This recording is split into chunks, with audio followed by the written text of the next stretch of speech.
जय हिंद बच्चों। तो आज की वीडियो में देखने वाले हम लोग देखे थे क्लास 10 का इतिहास के जो है चैप्टर नंबर 3 देख रहे थे। इसमें जो है पहला चैप्टर का पहला वीडियो डाले थे और यहाँ पे जो है आज देखेंगे, उससे आगे देखेंगे। तो हिंद चीन में राष्ट्रवादी आंदोलन के बारे में हम लोग पढ़ रहे थे।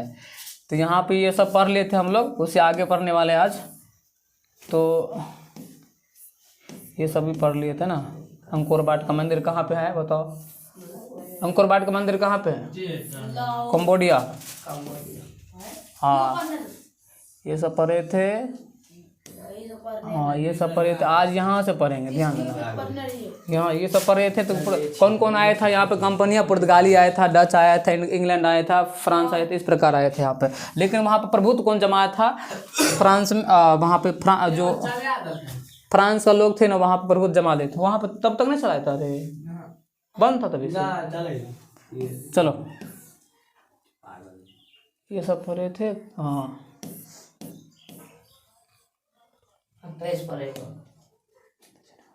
ये पढ़े थे। हाँ चलो यहाँ से पढ़ेंगे आज, ठीक है ना। यहाँ से पढ़ने वाले हैं। तो हम लोग देखें कि यहाँ पे जो हिंद चीन है, हिंद चीन का नाम हिंद चीन क्यों पड़ा? क्योंकि उस क्षेत्र में जो है जैसे कुछ भाग में जो है चीन का अधिकार है, कुछ भाग में भारत का अधिकार है, इसीलिए उसका नाम क्या पड़ा है? हिंद चीन पड़ा है। जैसे मान चलो तोकिन हो गया, अन्नाम हो गया, उस वाला जो क्षेत्र है वहाँ का, उस पर कब्जा करके कौन रखा है? चीन। लेकिन ये जो है कंबोडिया सब हो गया, ये वियतनाम सब हो गया, यहाँ जो भारत का ही कब्जा था, भारत ही राज करता था। हिंद अपना हिंदुस्तान हुआ, हिंद से हिंदुस्तान निकला था ना, इसीलिए हिंद जो है हिंदुस्तान को ही कहा जाता है, इसलिए यहाँ पे लगा हुआ हिंद चीन, ठीक है ना। चलो यहाँ पे देखते हैं आगे। तो यहाँ पे हिंद चीन में राष्ट्रीयता का विकास कैसे हुआ? राष्ट्रवाद मतलब कैसे विकास हुआ राष्ट्रवाद का? सबसे पहले तुम लोग को पहला चैप्टर में बताए थे राष्ट्रवाद किसे कहते हैं, बताए थे ना। तो राष्ट्रवाद किसे कहते हैं तुम लोग को मालूम होगा? जो ऐसा आदमी जो अपने देश से प्रेम करता हो, लगो करता हो, अपने देश के लिए मर मिटने के लिए जो है एकदम आगे रहता हो, उसे ही राष्ट्रवादी कहते हैं, राष्ट्रवाद कहते हैं। तो हिंद चीन में जो है राष्ट्रवाद का कैसे बढ़ावा मिला, कैसे विकास हुआ, उसके बारे में पढ़ने वाले हैं। तो हिंद चीन में फ्रांसीसी उपनिवेशवाद को समय समय पर जो है विद्रोहों का सामना तो प्रारंभिक दिनों से ही झेलना पड़ रहा था, परंतु 20वीं शताब्दी के शुरू में और मुखर होने लगा।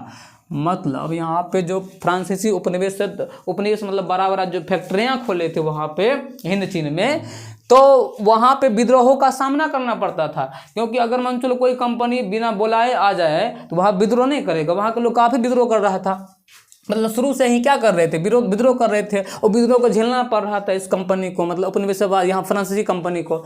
तो यहाँ पे लेकिन मुखर होके मतलब लड़ रहे थे ये। अब छोटे छोटे मामले भी लोग अपना असंतोष प्रकट करने लगे थे। उसी परिप्रेक्ष्य में 1903 ईस्वी में फान बाओ चौ, नाम है हिंद चीन का एक व्यक्ति है जिसका नाम है फान बाओ चौ ने द्वितान हाओ नामक एक क्रांतिकारी संगठन की स्थापना की, जिसके नेता जो है क्वांग दे थे। फान बाओ चौ ने the history of the Laos एक जो है यहाँ पे ध्यान देना, यहाँ पे the history of the Laos of Vietnam लिखकर हलचल पैदा कर दिया था हिंद चीन में। तो हिंद चीन में जब यहाँ पे जो फ्रांसीसी जो वहाँ पे हिंद चीन पहुँचे थे, बड़ा बड़ा फैक्ट्री खोलने के लिए, अपना व्यापार करने के लिए वहाँ पहुँचे थे, शुरू से ही उसका विद्रोही का सामना करना पड़ रहा था। जैसे मान चलो फान बाओ चौ जो था वहाँ का एक क्रांतिकारी व्यक्ति थे, वो जो है क्या किए थे, वो जो है एक संगठन बनाए थे, एक संगठन क्रांतिकारी संगठन बनाए थे। जिस क्रांतिकारी संगठन का नाम क्या है बता सकता है? उस क्रांतिकारी संगठन का नाम था द्वितान हाओ। क्या नाम था? द्वितान हाओ नामक क्रांतिकारी का नाम था। और यहाँ बताओ इसका नेता कौन था? अरे यहाँ पे ध्यान दो, डिफिकल्ट वर्ड है, यहाँ पे समझो, डिफिकल्ट एक एक वर्ड है, नहीं समझ में आएगा। तो हिंद चीन में जो है जब शुरुआत में फ्रांसीसी आए थे तो वहाँ पे सभी उसका क्या किया? विद्रोह किया। और जैसे मान चलो फान बाओ चौ जो एक वहाँ की क्रांतिकारी युवा थे, जो कि वो भी वहाँ पे विद्रोह किए थे, एक संगठन बनाए थे, जिस संगठन का नाम थे द्वितान हाओ। क्या नाम थे? द्वितान हाओ। और इसका नेता कौन थे? इसका नेता जो था क्वांग दे था। क्या था? क्वांग दे था। तो फान बाओ चौ एक पुस्तक लिखे थे, क्रांतिकारी पुस्तक लिखे थे, जिस पुस्तक का नाम था the history of the loss of Vietnam. मतलब वियतनाम के इतिहास बता रहा है, the history of the loss of Vietnam. एकदम ये लिखकर जो है पूरा हलचल मचा दिया था ये पुस्तक लिखकर। तो 1905 में जापान द्वारा रूस को हराया जाना हिंद चीनियों के लिए एक प्रेरणा स्रोत बन गया। मतलब जब छोटका देश जापान जो है जब रूस को हरा दिया ना, तो हिंद चीन को लगा कि बताओ ये छोटका देश जो मतलब जापान इतना बड़ा देश रूस को हरा सकता है, तो हम तो हिंद चीन थोड़ा यहाँ पे थोड़ा जनसंख्या भी ज़्यादा है तो इससे निपट सकते हैं, क्योंकि फ्रांसीसी कितना है, थोड़ा हमारी जनसंख्या ज़्यादा है, निपट सकते हैं। इससे प्रेरणा मिला, इसको क्या मिला? प्रेरणा मिला। जब देखा कि जापान जो है रूस को हरा दिया है, तो हिंद चीनियों को जो है वहाँ के व्यक्तियों को क्या मिला? लड़ने का प्रेरणा मिला, प्रेरणा स्रोत बन गया था। तो साथ ही रूसो, मोंटेस्क्यू जैसे फ्रांसीसी विचारकों के विचार भी इन्हें उद्वेलित कर रहे थे। इसी समय एक दूसरे राष्ट्रवादी नेता जो है फान चू त्रिन, ये नाम है वहाँ का, समझा ना, वहाँ का नेता का नाम है फान चू त्रिन हुए, जिन्होंने राष्ट्रवादी आंदोलन के राजतंत्रीय स्वरूप को गणतंत्रवादी बनाने का प्रयास किया। जापान में शिक्षा प्राप्त करने गए छात्र इसी तरह के विचारों के समर्थक थे। सन्यात से ने के नेतृत्व में चीन में सत्ता परिवर्तन ने इन्हें और बढ़ावा दिया है। ध्यान देना यहाँ पे, तो यहाँ पे तुमको समझाए कि जब 1905 में जापान जो है रूस को हरा दिया था, उससे प्रेरणा मिला हिंद चीनियों को, वो भी बोला कि अब हम भी जो है कुछ कर सकते हैं यहाँ पे। तो जैसे मान चलो वहाँ का विचारक, फ्रांसीसी विचारक जिसका नाम था रूसो, मोंटेस्क्यू, ये सब फ्रांसीसी विचारक थे। और ये सब जो पुस्तक लिखते थे, वो पुस्तक जब पढ़ते थे ना यहाँ हिंद चीनियों, उसको काफ़ी आंदोलित होते थे, काफ़ी आंदोलन करने के लिए जो है आगे बढ़ते थे। तो यहाँ पे इसी समय जो है एक दूसरे राष्ट्रवादी नेता आए। उसी समय जब आंदोलन हो रहा था, उसी समय एक राष्ट्रवादी नेता आए जिसका नाम था फान चू त्रिन जो है एक राष्ट्रवादी आंदोलन के राजतंत्रीय स्वरूप को, जो राजतंत्रीय स्वरूप था, राजतंत्रीय के लिए लड़ रहा था, उसको क्या बना दिए? गणतंत्रवादी बनाने का प्रयास किया। मतलब यहाँ पे राजतंत्रीय स्वरूप को जो है गणतंत्रवादी बनाने का प्रयास कौन किया है? फान चू त्रिन। कौन क्या है? फान चू त्रिन। और जो है फांचो जापान में शिक्षा प्राप्त करने गए छात्र इसी तरह के विचारों के समर्थक थे। मतलब जो यहाँ पे जो हिंद चीनियों सब जो थे, इसका जो बेटा छात्र सब था, वो गया था कहाँ पढ़ने के लिए? जापान। और जापान तो जीत गया था, रूस को हरा दिया था। तो वहाँ पे जब शिक्षा ले रहे थे ना, काफ़ी उसको जो है विचारों से प्रभावित होते थे, वहाँ के विचारों से, वहाँ के समर्थकों से काफ़ी प्रभावित होते थे। जैसे मान चलो इसका एक नाम है सन्यात सेन है, यहाँ पर गलत है, सन्यात सेन नाम है। तो सन्यात सेन के नेतृत्व में चीन में सत्ता परिवर्तन ने इन्हें और बढ़ावा दिया। जब देखा कि चीन जो है एकदम हक बैठा है हिंद चीन में, तो जब देखा कि यहाँ पे चीन में सत्ता परिवर्तन हो गया। सत्ता परिवर्तन मतलब दूसरा वहाँ पर राजा आया, नया परिवर्तन हुआ, दूसरा राजा आया वहाँ पर राज करने के लिए। जब वहाँ पे सन्यात सेन आया नेतृत्व में सत्ता में, तब जो है एकदम परिवर्तन का और बढ़ावा मिला। कहाँ पे? हिंद चीन में और बढ़ावा मिला है। तो उसके बाद इन्हीं छात्रों ने वियतनाम क्वान फू होई, मतलब वियतनाम मुक्ति एसोसिएशन। तो जो छात्र जापान में पढ़ रहे थे, जब वो आए ना, तो वही छात्र एक जो है संगठन बनाया जिसका नाम था वियतनाम क्वान फू होई, जिसको हिंदी में कहा जाता है वियतनाम मुक्ति एसोसिएशन।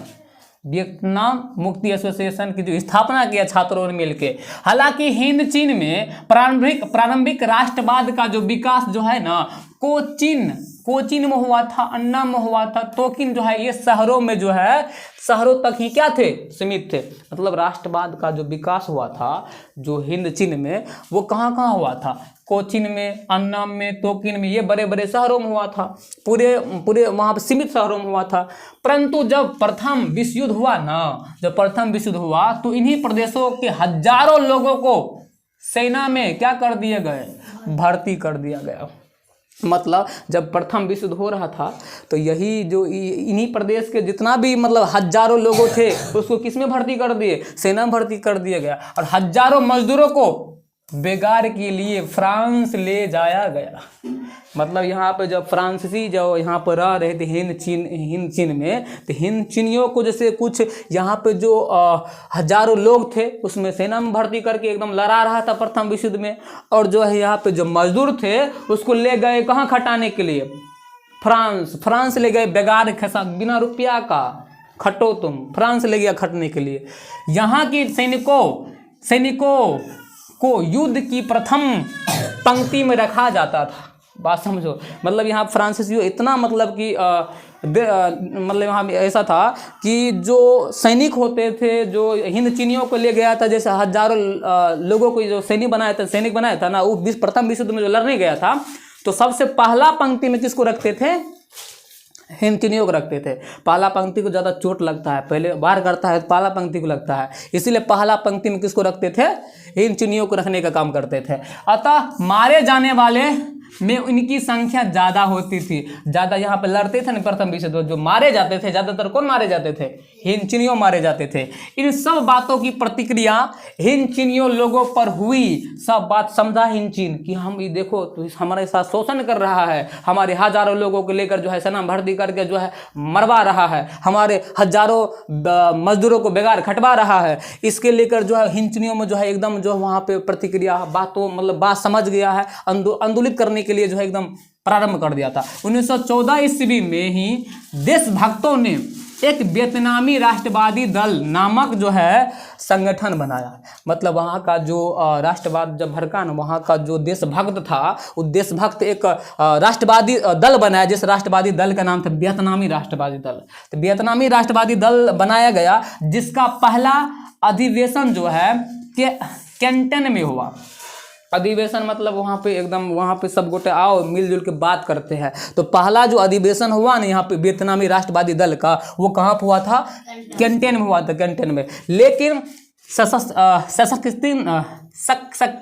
फ्रांसीसी सरकार ने इसे, जो फ्रांसीसी सरकार था, इसे कुचल डाला। मतलब यहाँ पे जब देशभक्त सभी मिलके एक दल बनाया, जिस दल का नाम था वियतनामी राष्ट्रवादी दल, ये जो है अधिवेशन शुरू किया, उस बात करना शुरू किया कहाँ पे, कैंटन में। कैंटन में बात जब कर रहा था, जो फ्रांसीसी सरकार थे, तो जिन निरंकुश सरकार थे, इसको क्या कर दिए, कुचल दिए, समाप्त कर दिया।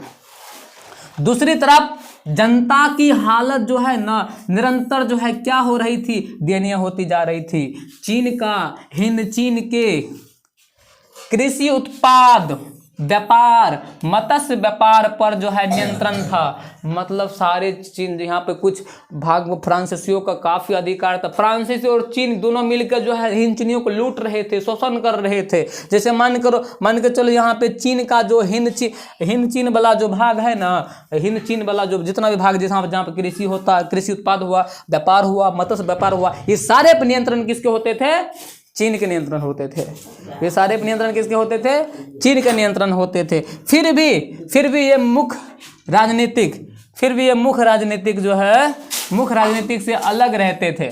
इसी कारण जनता ने इनसे क्रुद्ध होकर 1919 ईस्वी में चीनी बहिष्कार आंदोलन किया गया। बात समझो, मतलब चीनी जो है सारे भाग, जैसे हिंद चीनियों का जितना भी जैसे कृषि उत्पाद होता है, व्यापार से जो भी उत्पाद होता है, मत्स्य व्यापार होता है, सारे पर नियंत्रण किसका था, चीनियों का था। जो चीनी एकदम जो है यहाँ से एकदम सब कुछ ले लेके जा रहे थे। लेकिन जब देखा कि यहाँ का लोग, हिंद चीनियों जब देखा ना, काफ़ी इसको दुख हुआ। इसके लिए ये यहाँ की जनता क्या किए, एकदम क्रुद्ध होकर 1919 ईस्वी में जो है चीनी, जितना भी चीनी सामान था उसका बहिष्कार करने लगे। जैसे हमारा भारत भी जो है चीनी सामान का बहिष्कार कर रहा था ना, इसी प्रकार जो है वहाँ के लोग भी 1919 में क्या कर रहे थे, चीनी सामानों का क्या कर रहे थे, बहिष्कार करने लगे थे।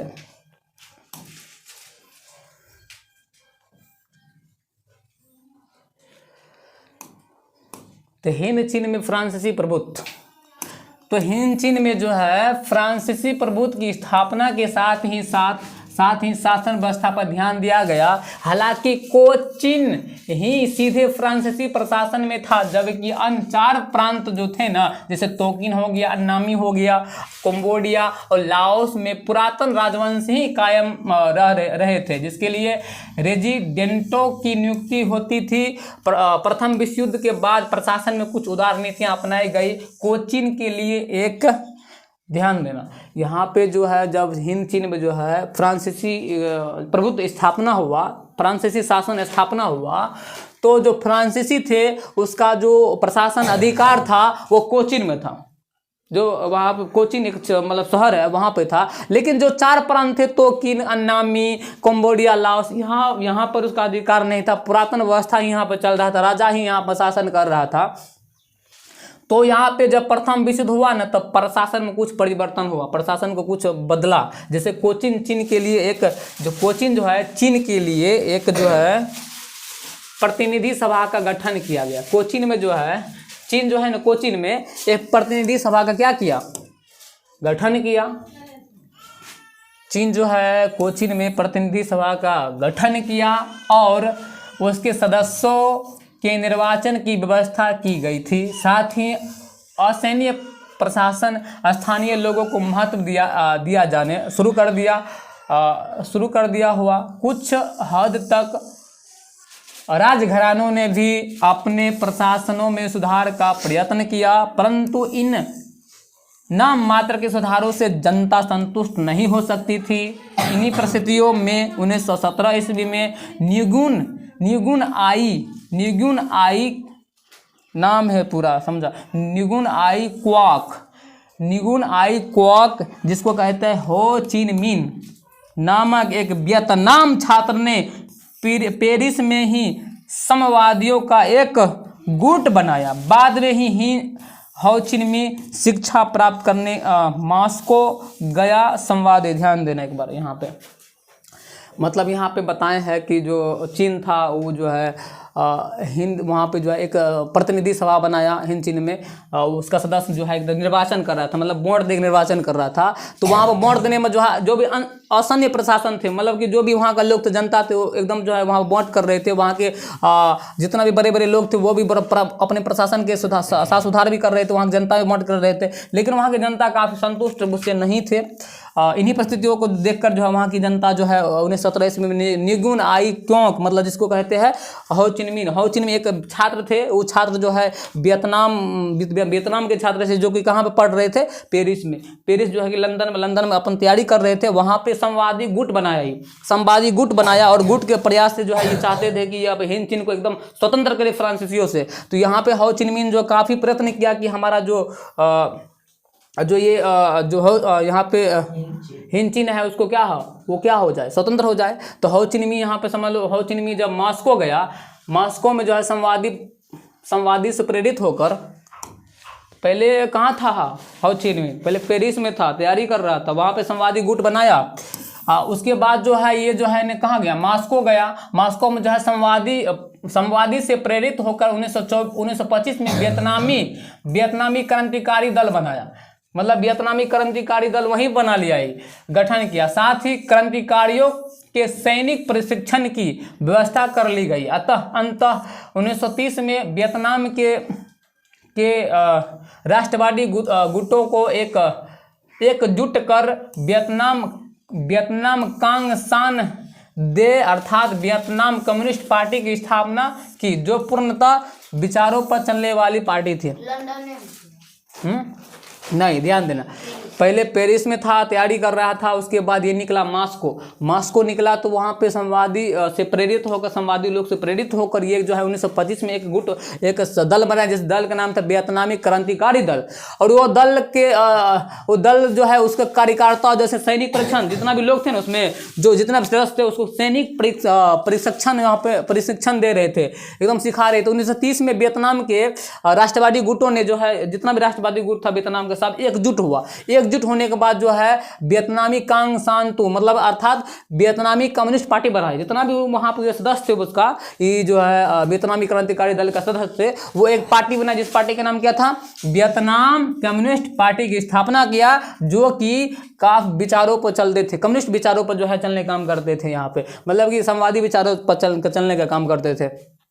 1930 के दशक विश्वव्यापी मंदी ने भी राष्ट्रवाद के विकास में योगदान किया। मतलब यहाँ पे 1930 में जब मंदी आया था ना, 1929 से 30 में जो मंदी आया था, वो भी विश्वव्यापी मंदी आया था, अमेरिका से प्रभावित हो गया था।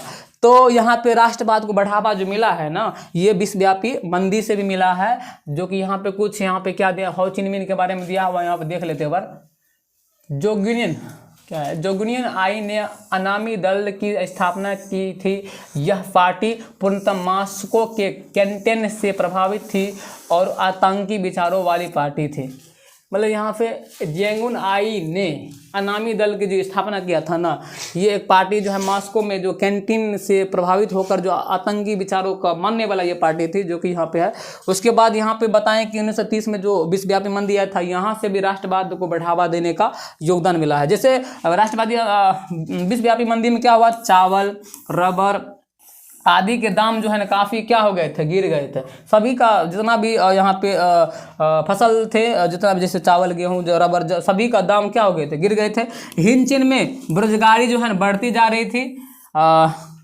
स्थिति से परेशान होकर, मतलब यहाँ पे जो बेरोजगारी बढ़ रही थी, स्थिति से परेशान होकर किसान भी जो है संवाद को जो है अपना रहे थे और राष्ट्रवादी आंदोलन जोर पकड़ मतलब यहाँ पे पकड़ा जा रहा था। दूसरी तरफ फ्रांसीसी सरकार का दमन चक्र काफ़ी तीव्र एवं क्रूर होता जा रहा था। विद्रोही जनता पर निर्ममता से क्या चला रहे थे, वो गोली बरसा रही थी। इससे भी आगे बढ़कर हवाई जहाज यहाँ पे जब देखा कि यहाँ बेरोजगारी बढ़ रही है, किसानों के लिए यहाँ पे जो एकदम सारी चीज़ का दाम घट गया है, मतलब विश्वव्यापी मंदी आ गया है, तो किसान सब यहाँ पे मजदूर सब जो है ना क्या अपना रहे थे, संवादी दल अपना रहे थे। मतलब यहाँ पे समाजवाद को बढ़ावा दे रहे थे वहाँ पे, और जो है एकदम दमनकारी जो नीति अपना रहे थे ये फ्रांसीसी सरकार, उसको काफ़ी क्रूरता से दमनकारी जो नीति अपना रहे थे। विद्रोही जनता जो है इसको निर्ममता से गोली बरसा रहे थे। मतलब यहाँ पे विद्रोही जो जनता थे उसको गोली बरसाने का काम करते थे ये फ्रांसीसी लोग। इससे भी आगे बढ़कर जो है हवाई जहाज से, ये तो हो ही गया, गोली तो बरसा ही रहा था, काफ़ी उसको मार ही रहा था। उसके बाद हवाई जहाज से जो है बमबारी जो है करता था। मतलब वहाँ पे जनता पे, जो हिंद चीन का जनता था, उस पर हवाई जहाज से बमबारी करने का काम करते थे, क्योंकि वहाँ की जनता जो है एकदम बोला कि आप संवादी हम अपनाएंगे, तुम्हारे साथ हम नहीं रहेंगे। इसी कारण वहाँ के जो यहाँ फ्रांसीसी लोग थे वो हवाई जहाज से भी वहाँ पे बम बारूद गिराने का काम करते थे। इस दमन चक्र में हजारों लोग जो है मारे गए थे, आंदोलन दब सा गया था। मतलब यहाँ पे जो आंदोलन कर रहे थे, यहाँ पे जो हो चिन मिन जो आए थे ना, यहाँ पे जो आंदोलन कर रहे थे, इस आंदोलन को एकदम दबाने का प्रयास किया, दबा दिया गया था, क्योंकि यहाँ पे दमनकारी नीति जो है फ्रांसीसी अपना लिया था। मतलब हजारों लोगों पर गोली चला बरसा रहा था। यहाँ पे जहाज़ों से जो है, हवाई जहाज़ों से जो है बमबारी करने का यहाँ पे प्रयास कर रहा था, जिसके कारण यहाँ पे आगे बढ़कर जो है ये जो आंदोलन था क्या हो गया था, दब सा गया था। यह सोए हुए ज्वालामुखी के समान थे। मतलब यहाँ पे ध्यान दो ना, गोली बरसा के, हवाई जहाज से बम बारूद गिरा के उसको चुप कर दिया वहाँ की जनता को। हजारों लोग मारे गए तो क्या करते, वहाँ की जनता चुप हो गए, लेकिन चुप तो हो गए ना, ये दमनकारी हजारों लोग मारे गए थे, आंदोलन दब सा गया था। यहाँ ये सोए हुए ज्वालामुखी, मान चलो सो गया ज्वालामुखी धधक रहा है अंदर से, लेकिन सो गया, बीच में क्योंकि दबा दिया गया था। तो यह सोए हुए ज्वालामुखी के समान ही था, जो अंदर ही अंदर खोलता रहा और भूमिगत आंदोलन की शुरुआत हो गई। मतलब यहाँ कुछ दिन तो रहा, लेकिन खोल रहा था, इतने लोगों को मारा है, इतना ये किया वो किया, एकदम लोग सब एकदम खोल रहा था, कब इसको एकदम से सिखाए। तो ज्वालामुखी की तरह जो है एकदम खोल रहा था अंदर ही अंदर। तो तब जाके एक बड़ा आंदोलन किया यहाँ पे, द्वितीय विश्व युद्ध और वियतनामी स्वतंत्रता। द्वितीय विश्व युद्ध के कारण भी यहाँ पे वियतनाम में जो है क्या मिला है, स्वतंत्रता मिला है, जो कि अगला वीडियो में हम लोग देखने वाला है, अगला क्लास में देखेंगे। यहाँ पे जो पढ़े हैं आज हम लोग पढ़े हैं किसके बारे में, आज पढ़े हैं हम लोग जो यहाँ पे राष्ट्रवाद का विकास कैसे हुआ है, हिंद चीन में राष्ट्रवाद का विकास कैसे हुआ है। तो हम लोग ये देखे हैं कि हिंद चीन में जो उपनिवेशवाद को बढ़ावा दे रहा था फ्रांसीसी, शुरुआत से ही वहाँ का लोग जो है उसको जो है वहाँ पे मतलब वहाँ विद्रोह कर रहे थे, वहाँ का लोग उसको हटा रहे थे, भागिए यहाँ से आप। लेकिन यहाँ पे तब भी मुखर होकर ये जो है वहाँ पे झेल रहे थे, कैसे कैसे भी झेल झेल के रह गए वहाँ पे। तो रह तो गए। जब 1903 में फान बाओ चौ आया ना, तो वो एक संगठन बनाया था, जिस संगठन का नाम दू तान होई था, उसका नेता क्वांग दे थे। और जब फान बाओ चौ एक किताब लिखा, जिस किताब का नाम था the history of the Laos Vietnam, ये पुस्तक लिखा था। ये पुस्तक एकदम क्रांतिकारी पुस्तक थे। जब देखा कि यहाँ का जनता, जब यहाँ पे जो हिंद चीन का जनता थे वो देखे कि ये जापान छोटका देश 1905 में जो यहाँ पे उसको रूस को हरा दिया ना प्रथम विश्व युद्ध में, इसको काफ़ी प्रेरणा मिला कि हम भी कुछ कर सकते हैं, हम भी उसको हरा सकते हैं। तब यहाँ पे जो है मोंटेग्यू फ्रांसीसी भी जो भी विचारक थे, मोंटेग्यू रूसो, ये सब का विचार सुन के एकदम प्रभावित होते थे वहाँ का लोग, और आंदोलित करने के लिए एकदम जो है आगे बढ़ते थे। तो वहाँ पे जैसे मान चलो राष्ट्र फान चूत्री ये जो है एक राष्ट्रवादी आंदोलन जो है शुरू कर दिया था, जो राजतंत्रीय स्वरूप को बदल के गणतंत्रीय स्वरूप कर दिया था। उसके बाद जो है यहाँ पे जापान में जो विद्यार्थी, यहाँ का विद्यार्थी शिक्षा प्राप्त कर रहे थे, वहाँ से एक दो प्रेरणा मिलता था लड़ने का, क्योंकि वहाँ का छोटका देश जापान अगर बड़े देश को हरा सकते तो हम क्या है। वहाँ की मतलब छात्रों को काफ़ी प्रेरणा मिलता था, और वहाँ के छात्र सब मिलके जो है वियतनाम मुक्ति एसोसिएशन बना लिया था। और आगे चल के जो है जैसे मान चलो हिंद चीन में जो है ना राष्ट्रवाद का विकास जो है कहाँ कहाँ हुआ था, तो कोचिन में हो गया था, नम हो गया था, तोकिन में हो गया था, ये सब शहरों में जो है राष्ट्रवाद का विकास हो गया था। लेकिन पूरा हिंद चीन में विकास नहीं हुआ था। जब प्रथम विश्व युद्ध शुरू हुआ ना, तो प्रदेशों हजारों लोग, जब यहाँ प्रथम विश्व शुरू हुआ तो फ्रांसीसी जो लोग थे, फ्रांसीसी जो सरकार था वहाँ का, वो क्या किए, हिंद चीन का जितना भी हजारों लोग थे उसको सैन्य में भर्ती कर दिए, और पहला पंक्ति में उसको लगाते थे। वहाँ पर भारी मात्रा में जो मरते थे वो हिंद चीनिया होते थे, और हजारों मजदूरों को बेगार जो खटाने के लिए कहाँ ले गए थे, फ्रांसीसी लेके चले गए थे। और इस सब बात को ध्यान में रखते हुए, ये सब बात को ध्यान में रखते हुए बताओ, इतना कुछ होगा तब जगह वहाँ के लोगों के बीच में राष्ट्रवाद नहीं भड़केगा। तो वहाँ के लोगों के बीच में राष्ट्रवाद उभर गया एकदम। तब जाके 1914 ईस्वी में देशभक्त जितना भी देशभक्त थे वहाँ पे एक दल बनाया, जिस दल का नाम था वियतनामी राष्ट्रवादी दल। और उस दल का जब यहाँ पर अधिवेशन कैंटन में हुआ, लेकिन वहाँ की फ्रांसीसी सरकार उसको दबा दिया गया था। तो बाद में जब फिर से यहाँ पे राजनीतिक दल तब वहाँ की जनता इसको देखा कि हमारे सभी कुछ जैसे हम कुछ भी आंदोलन कर रहे हैं तो हमको दबा दिया जा रहा है, तो बोला आप करेंगे क्या। तो चीन का जितना भी सामान था उसका बहिष्कार करना शुरू कर दिया वहाँ का लोग। 1919 ईस्वी में चीन का जितना भी वहाँ सामान था उसका क्या करने लगे थे, बहिष्कार करने लगे थे। तो हिंद चीन में जो प्रभुत्व एकदम बढ़ता ही जा रहा था इसका फ्रांसीसियों का। तो इस पे जैसे कोचीन है ना, कोचीन पर जो अधिकार था किसका था, कोचिनेट पर अधिकार था फ्रांसीसी का। लेकिन जो चार प्रांत थे तोकिन, अन्नाम, कंबोडिया, यहाँ सब जो है राजवंश ही पहले से ही राजवंश राजा ही शासन कर रहे थे। तो आगे चल के जो है ये सब बताए थे ना, तो आगे चल के धीरे धीरे एक लड़का था जिसका नाम था क्या, हाउ चिन मिन। वो जो है मतलब पेरिस लंदन में पढ़ाई कर रहे थे, वहाँ से एक उसको विचारधारा प्रकट हुआ, मतलब संवादी दल वाला जो गुट बनाया था, उस गुट से जो है आगे चल के मॉस्को गया। मॉस्को में एक दल बनाया 1925 में, जिस दल का नाम था वियतनामी क्रांतिकारी दल। और इस दल में बहुत सारे छात्र उससे जितना भी मतलब यहाँ वियतनाम के थे वो सब एक हुए। और आगे चल के 1930 में जो है ये राष्ट्रवादी गुट बनाकर एकजुट होकर वियतनामी मतलब कि वियतनामी कम्युनिस्ट पार्टी बना लिया, एक पार्टी बना लिया। वो पार्टी के सहारे जो है एक विश्वव्यापी जब यहाँ पर 1930 में एक विश्वव्यापी संकट आया था, मतलब यहाँ पे जो फसल का दाम से काफ़ी गिर गया था, वहाँ के किसान काफ़ी मतलब मजबूर हो गए थे। वहाँ का जो छात्र थे, वहाँ का जो छात्र थे, वहाँ का किसान थे, वहाँ का मजदूर से बेरोजगारी तो बढ़ता ही जा रहा था। तो सरकार से तंग आके वो जो है समाजवादी गुट को अपना लिया था, मतलब यहाँ में कम्युनिस्ट पार्टी को साथ देने लगा था, तो हिंद चीन को साथ देने लगा, मतलब हिंद क्या नाम था उसका, हाउ चिनमिन को जो है ये साथ देने लगा था। तो ये दमनकारी नीति अपना के जब साथ दे रहा था, तो हाउ चिनमिन सभी मिलकर जो है वहाँ पर आंदोलन कर रहे थे कि यहाँ से इसको उखाड़ फेंकेंगे। लेकिन हुआ कि ऐसा हुआ नहीं, क्योंकि फ्रांसीसी बहुत मजबूत थे वहाँ पे। तो दमनकारी नीति अपनाया फ्रांसीसी, एकदम जो है हजारों लोगों पर गोली बरसा दिया, ऊपर से जो मतलब यहाँ पे हवाई जहाज से बम गिरवाया गया, तो वहाँ के लोग जो है थमसा गया था, तब यहाँ पे आंदोलन बंद हो गया। लेकिन वो जो है ज्वालामुखी जो है अंदर ही अंदर धड़क रहा था। आगे चल के यह आंदोलन बहुत बड़ा आंदोलन हुआ, जो कि अगले वीडियो में हम लोग देखने वाले अगले क्लास में। आज के लिए यहीं तक। जय हिंद, जय भारत।